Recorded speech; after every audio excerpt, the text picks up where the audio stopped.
జగిత్యాల జిల్లా నుంచి ఇవాళ ప్రధాన వార్తలు ఒకసారి పరిశీలిస్తే జగిత్యాల జిల్లా వ్యాప్తంగా గ్రామ సభల్లో తీవ్ర ఉద్రిక్త పరిస్థితులు నెలకొంటున్నాయి. గడిచిన 3 రోజులుగా ఎక్కడ చూసినా కూడా ఆందోళనలే కొనసాగుతున్నాయి. ఎందుకంటే ఉన్నవారికే అర్హత లేని వారికి కాకుండా ఉన్నవారికి అన్ని పథకాలు కేటాయిస్తానంటూ తీవ్ర ఆందోళనకు దిగుతున్న విషయం తెలిసిందే. ఈ క్రమంలో ఇవాళ మెట్పల్లి మల్లాపూర్ మండలంలోని మొగిలిపేట గ్రామంలో గ్రామ మాజీ సర్పంచ్ పెట్రోల్ పోసుకొని ఆత్మహత్యాయత్నానికి ప్రయత్నించడము తీవ్ర కలకలం రేపింది, తీవ్ర ఉద్రిక్తతకు దారితీసింది. ఆయన ఏం లేని వారికి పథకాలు ఇవ్వకుండా అన్ని ఉన్నవారికి ఇస్తున్నారంటూ ఆయన పెట్రోల్ పోసుకునేటువంటి ప్రయత్నం చేయగా అప్పటికే ఉన్నటువంటి పోలీసులు ఆయన అడ్డుకొని తక్షణమే పిఎస్కు తరలించారు. మొత్తంగా ఇది తీవ్ర ఉద్రిక్తతకు దారితీసింది.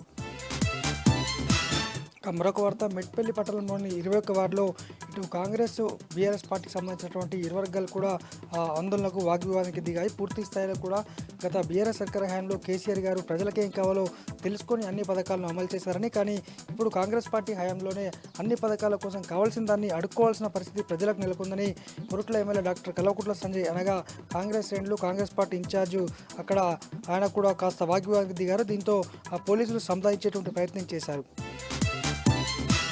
మరొక వార్త, జగిత్యాల కోడిమేల మండలంలోని పలు గ్రామాల్లో చిరుత సంచారం కలకలం రేపని తెలిసింది. అయితే అది చిరుత కాదు, పెద్ద పులిగా గుర్తించినటువంటి అటవీ శాఖ అధికారులు సీసీ కెమెరాలో రికార్డ్ అయింది. అయితే అది కేటువెల్ అనేటువంటి ఒక పెద్ద పులి, గత కాగజ్నగర్ భూపాలపుల మధ్య ఉండేటువంటి పెద్ద పులి, అది ఇక్కడ ప్రత్యక్షమైందని పూర్తి స్థాయిలో గ్రామస్తులంతా కూడా అలర్ట్గా ఉండి రాత్రి చీకటి అయిందంటే బయటకు వెళ్ళకూడదని ఆదేశాలు అయితే జారీ చేశారు. 4 గ్రామాల ప్రజలను అయితే అలర్ట్ చేశారు. ఇవి జిల్లా వ్యాప్తంగా ఉన్నటువంటి వార్తలు.